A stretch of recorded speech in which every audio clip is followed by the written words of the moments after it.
Okay, magandang araw mga Repo Pips. Meron naman tayong bagong project. Ano ba ito? Ang subject natin ngayon ay power electronics. So, tungkol sa power supply. O, anong power supply natin dito? Lead acid battery, Power Max, at ang ating mahiwagang black box, ang adjustable power supply. O ano bang gusto nating mangyari dito? Ang pag-uusapan natin tungkol sa lead acid battery. Yung nakaraang project natin, ito yun, no? Gumawa tayo ng LED module. At tinesting natin sa ating Power Max. Kaya palang pailawin ito. Dahil itong LED nakalagay dito 12 volts. Kaya niyang pailawin. Ngayon may mga kable rito. Yan mga gagamitin nating kable. Yan o. Alligator to patch wire. Merong patch wire at meron ding female jack to alligator. Ngayon, ano bang talagang gusto nating mangyari dito? Ang gusto nating mangyari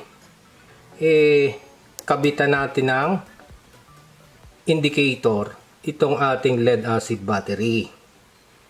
Ito, pag kinabit natin dito, para siyang indicator na meron pang karga ang ating battery. Diba? Pag umilaw ito. Pero merong mas magandang module akong ginawa. Ito yun, no? Ito ngayon ang bago nating project. Ang indicator LED. Mas maganda ito.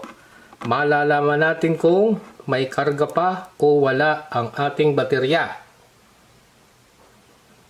Kaya, ang mabuti pa, testingin na natin.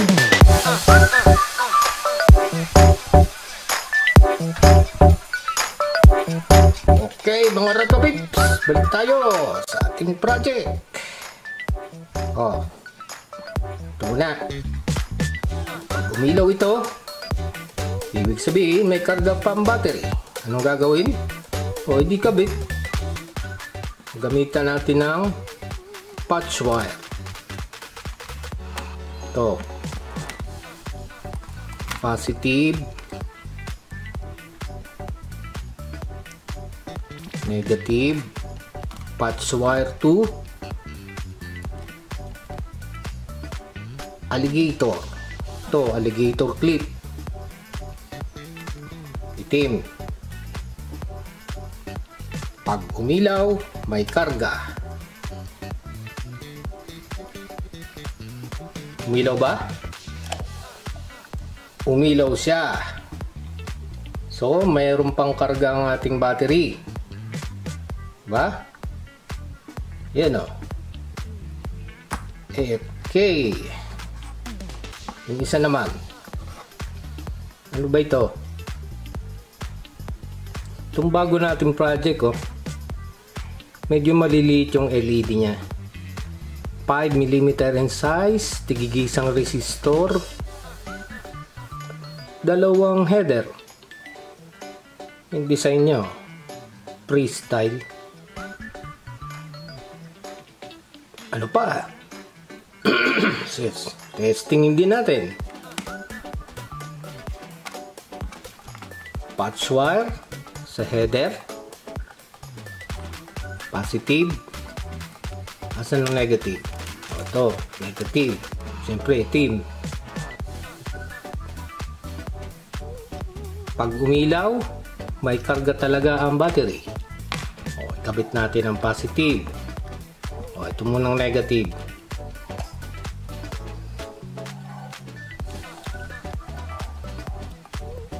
At ang positive sa positive terminal.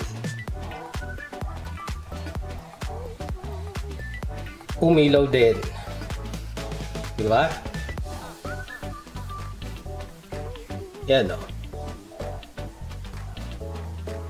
Yung isa, umilaw din. O, ibig sabihin may karga pa yung battery.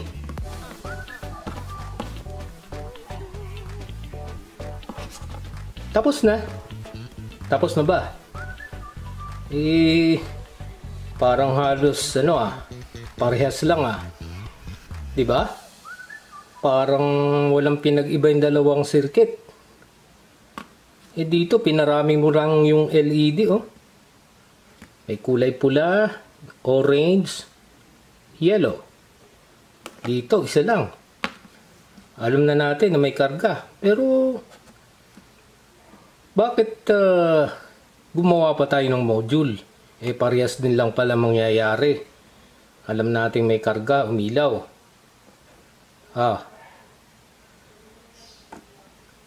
Ang pinag-iba niyan, alam mo kung ano?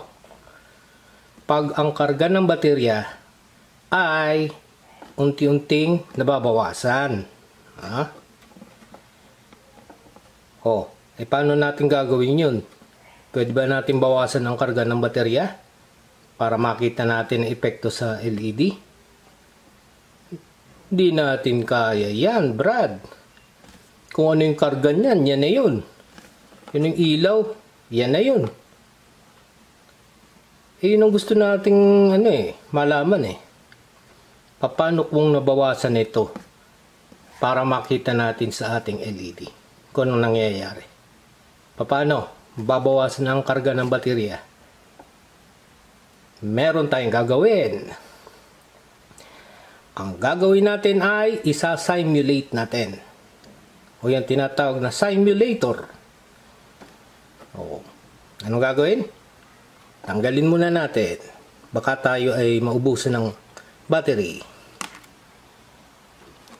Hindi pala natin kayang bawasan ng karga ng battery mag-simulate tayo.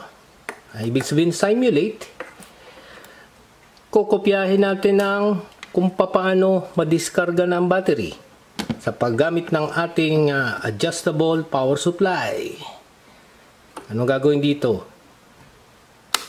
Dibuksan para makita. Tapos titimplahan natin ang voltage sa 12 volts.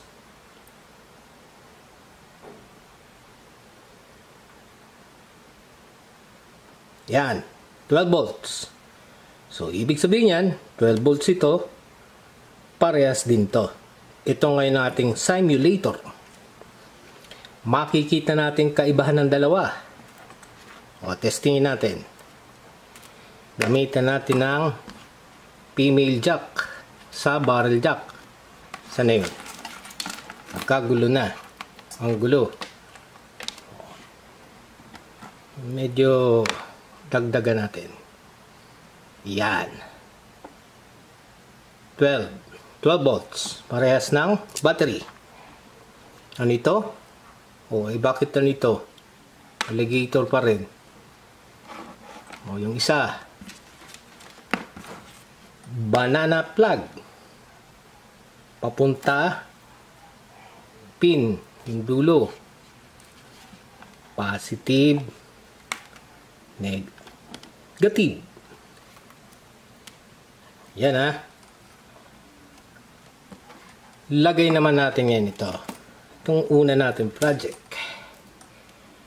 Positive sa kanan. Negative sa kaliwa. Umilaw siya. Tingnan natin epekto. Kunyari, ang baterya ay unti-unting nadidiskarga. Ang nangyayari niyan, parang nababawasan yung voltage supply. Ganyan tumasa. Mali ang ikot. Yan. Halimbawa, naging 9, 8 volts. Kita mo? 8 volts. wala pa rin masyadong epekto. Oh, 2 volts. Ano nangyari? Humina yung ilaw ng LED. So, pag pala nababawasan ng voltahe ang baterya, humihina ang ilaw ng LED. Diba? Oh, ganun lang. Simple lang. Oh. Pag malakas ang voltahe, dito, 12 volts, malakas ang ilaw. Oh. Pag mahina ang voltahe na ng baterya, parang ganito, naging 6 volts siya, 3 volts, oh, hanggang 2 volts, mahina ang ilaw ng LED. Yung isa, ito sa bagong nating proyekto, positive sa kanan. Set muna natin sa 12 volts. Oh, yan yung parang voltahe ng ating battery. Sinasimulate natin. Negative.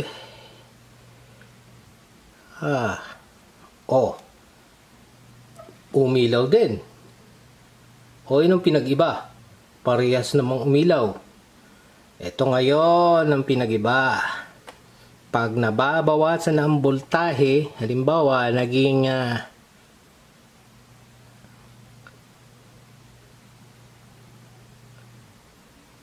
9.5 volts. Ano nangyari? Namatay yung isang ilaw. Kasunod, 7.2 volts. Ano na naman na nangyari? Namatay na naman yung isang ilaw.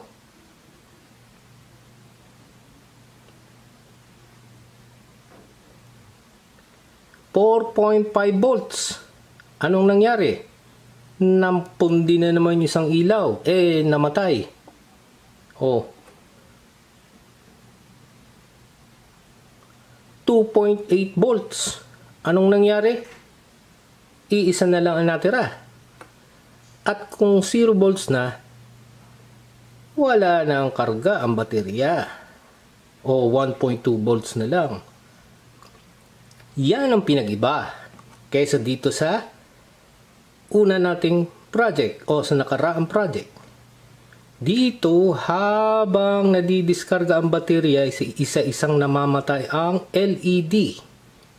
Halos parehas ng itsura. Malaki lang LED ito, 10mm in size. Isang resistor para di masunog. Ito, ganun din. Tigigisa resistor, pero dalawa ang header. Dito isa lang. Yun ang nangyari. Kaya ito, makikita mo dito kung diskargado na ang iyong baterya. Isa-isa siyang namamatay. Okay?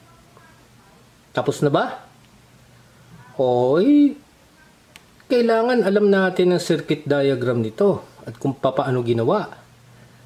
Hindi pwedeng ganito na lang. Diba? Paano malaman yan? Ditingnan natin ang ating circuit diagram.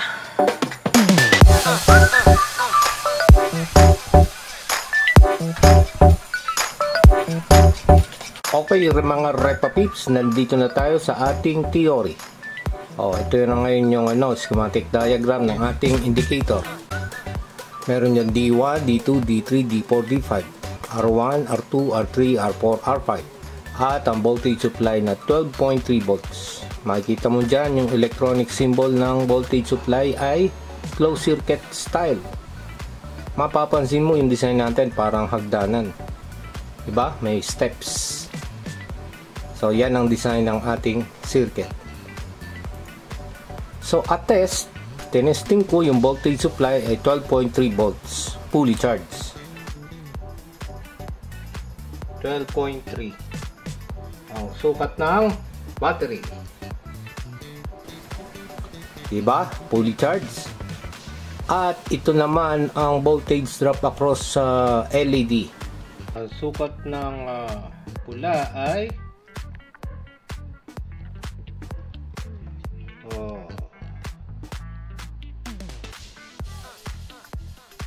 1.7. Yung pangalawang pula 1.8. Yung orange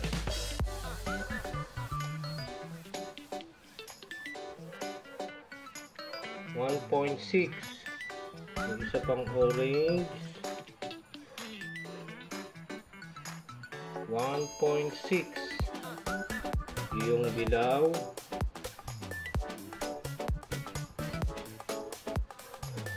1.5. Yan ang mga voltage drop.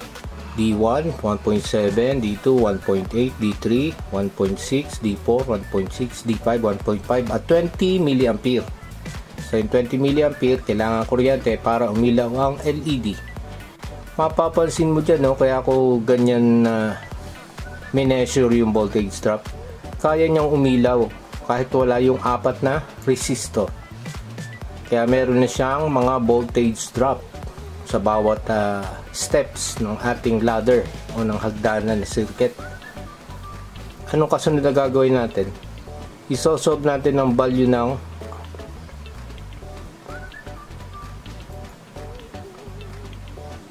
resistor. Makukuha natin yan using KVL across R1. Bakit across R1? Ayan, dumaan yung kuryente sa R1. Kasi R1 dyan nakakabit yung R2, R3, R4, R5. Dyan natin kukunin ang value ng R1 using KVL. Yan yung loop na gagamitin natin. Now, using KVL across voltage supply D1, R1. Calculation, ang value ng R1 voltage drop is 10.6 volts. At using Ohm's law, current times resistance,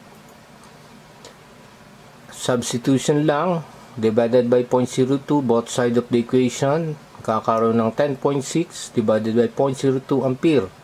Ang R1 now is 530 ohms.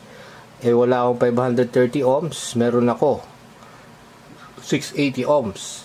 Kaya ang value ng R1 ay 680 ohms. Symmetric yung circuit. Kaya lahat ng value ng resistor ay equal. Makita natin mamaya kung bakit symmetric. Kasi parang balance yung circuit di ba? Ito na ngayon ang complete values ng ating circuit. May voltage drop across each LED. Resistor is ang value 680. At ang ating current supply, voltage supply 12.3 volts.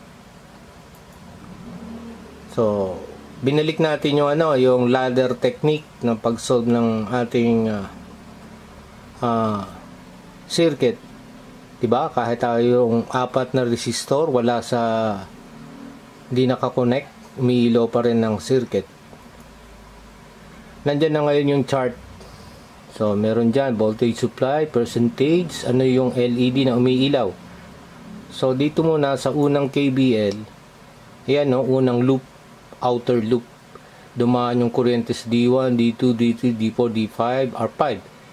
Using Kirchhoff's voltage law, across DBS, voltage supply, D1, D2, D3 hanggang R5, substitution lang. Alam naman natin ang value. So, ang voltage drop across R5, 6.6 volts. Para umilaw lahat ng LED, kailangan ng voltage drop across R5, 6.6 volts. At ang indicator, ibig sabihin ng indicator, 100% siya. Ang ating indicator na ang supply voltage ay 12.6 volts. Iilaw ang lahat ng LED. Ito naman ngayon ang mangyayari. Yung pangalawang loop, D1, D2, D3, D4, R4, pabalik sa supply. Using Kirchhoff's voltage law, ayun bakit 9.5 volts yung supply natin ginamit? Yan na yung yun yung 'Di ba inikot natin yung yung sinimulate natin 9.5 yung isang LED D5 mamamatay, mawala. Kasi sa 9.5 mawala na yung D5. Bakit? Using Kirchhoff's voltage law, yung voltage drop across R4 is 2.8 volts. Kailangan ng voltage drops across R4 2.8 volts. Dahil ang voltage supply na natin ay 9.5 volts. Nagto-turn off yung D5. Dahil below 2.8 volts, ang D5 is slowly fading. Tapos, kung mag-o-off siya, kailangan ang voltage across R4 is 2.8 volts. Sa inspection naman, by circuit analysis, yung R4 ay parallel sa D5 at R5. So, isolve man natin yung voltage drop across R5, alam natin yung voltage drop across R4 at D5, dapat 1.3. Bumaba man ng 1.3 ang voltage drop across R5, ang D5 magto-turn off. So sa ating chart, makikita mo dyan sa table natin, sa voltage supply na 9.5, 80% ang ibig sabihin ng ilaw. Pag umilaw yung apat, 80% na ang ating LED indicator. At ang umiilaw na LED yung apat, oh. Diba? Ibig sabihin niya 80%, yung 20% na wala na. Kasi naka-divide sa 5 portion. So, kailangan natin ng voltage drop across R4 2.8 volts. Below that, mamatay yung D5. Nasolve natin yan using Kirchhoff's voltage law. Ito naman ngayon. Okay, dito naman tayo sa susunod na loop. Dito, gagamit ulit tayo ng Kirchhoff's voltage law across D1, D2, D3, back to voltage supply. So, using Kirchhoff's voltage law, ang voltage supply natin dito ay 7.2 volts. Kasi yan yung na-simulate natin. Pag 7.2 volts ang voltage supply, yung D4 off. Wala na yung D4. Turn off na siya. Solving for the KBL, voltage drop at R3 now is 2.1 volts. So, below 2.1 volts, yung D4 slowly fading off. So, pag mas mababa pa sa 2.1 volts, ang D4 ay off o slowly fading, unti-unting namamatay. And also, by circuit analysis, yung R3 parallel sa D4 at R4. So, in terms of voltage drop at R3 is equal to voltage drop D4 plus voltage drop at R4. Nakaparallel naman siya, kaya equal. Masosolve naman natin yan ng voltage drop across R4, which is 0.5 volts. So, ibig sabihin yan, below 0.5 volts, yung D4 mamamatay. Kaya dapat ang voltage drop across R4 ay 0.5 volts. Below that, magpi-fade out na yung ilaw, to turn off. At ang voltage drop across R3 is equal to 2.1 volts. Below 2.1 volts, is slowly fading out na yung ilaw. Unti-unting mamamatay and off. Yan ang required voltage sa bawat resistor. Kaya mangyayari dito, 3 LED na lang ang iilaw. Kung ang ating supply ay 7.2 volts at ang LED indicator ay 60%. Ibig sabihin, 60% tala natitirang karga ng battery. Ayan, makikita mo dyan sa chart, sa table, LED on is D1, D2, and D3. Kaya ganyan na nangyayari. Okay? Ganyan din sa sa susunod nating Kirchhoff's voltage law. D1, D2, R2, pabalik sa supply using Kirchhoff's. Pang-apat na KBL na siya. Substitution lang. Ang value ng supply, 4.5 volts. Bakit 4.5 volts? Nag-turn off ang ating D3, D4, D5 pag ang value ng supply ay 4.5 volts. dapat ang voltage drop across R2 ay 1.0. Below that, unti-unting namamatay ang LED. O, magto-turn off. So, by inspection or circuit analysis din, R2 is parallel to D3 plus R3. Voltage in series should be added. Kailangan na ang voltage in series, pinagsasama lang, ganun din, masosolve natin ang value ng R3. Diba? Alam natin yung value ng R2 at saka D3. Ang problema dito, naging negative yung voltage drop across R3. So, yung D3 talagang off na. Diba? Pansin mo, D3 off na talaga siya. Kulang na yung value, supply natin, negative 0.6 volts. Off na talaga siya at voltage supply of 4.5 volts. Sa indicator, 40% na yung nalangan natitira ng karga ng ating battery. Ang umiilaw lang na LED ay D1 at D2. Doon, voltage drop across R3, negative. D3 off na talaga. Kulang na yung supply ng voltage. Dito naman, pag ang voltage drop across R2 is less than 1 volt, unti-unting nagfi-fade o nag-turn off yung ating LED sa D3. Ganon din dito. Kung ang value ng voltage supply natin 2.8 volts using Kirchhoff's voltage law across D1, R1 to the supply, substitution lang, ganun din. Supply natin 2.8 volts, 'di ba? Nag-turn off yung ating D1 sa 2.8 volts.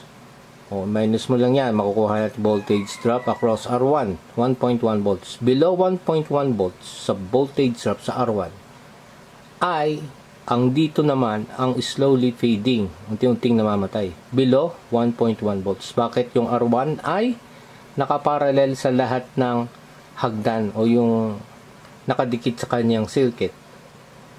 No? Dahil yung R1 parallel to D2, R2. O yung R2 naman nakaparallel sa sa D3, R3, on so on. Solve natin yung value ng voltage drop across R2. Makikita mo dito negative din yung yung value. 'Di ba? Kaya yung dito off. Talagang off na yung dito. Dito naman, pagka voltage drop across R1 ay below 1.1 volts, talagang slowly fade. Dito off na yung R2, off na siya. Pero yung voltage drop across R1, unti-unti pa lang siyang namamatay. So sa table natin, pag ang voltage supply natin ay 2.8 volts, indicates that the percentage of the LED is 20% and the LED na buhay ay yung D1. Isa lang. Yan isa lang. At below naman sa 2.8 volts, unti-unti nang magto-turn off ang D1. Yan Kaya yan ang nangyari kung bakit unti-unting namamatay o nawawala yung ating LED.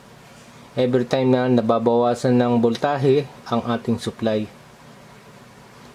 Diba? Sinasalo lang na kabilang resistor. Kaya ganyan ang design.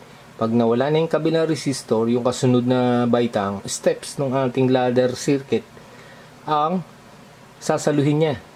Diba? Sinasalo hanggang sa itaas. So, yan ang computation. At yan na ngayon ang complete values ng ating circuit. 0% up to 100% ng ating indicator. Ang value ng resistor, 680 lahat. Voltage drop ng D1. Ito naman ang schematic diagram. Yung ginamit kong schematic diagram. Dalawang header niya, nakaparallel lang yan. So, ibig sabihin yan, kahit saan may saksak dyan, basta alam mo yung positive, negative, pwede mong gamitin. At ito naman ang PCB layout. Nandiyan yung header, mga LED, resistor, and okay, thank you.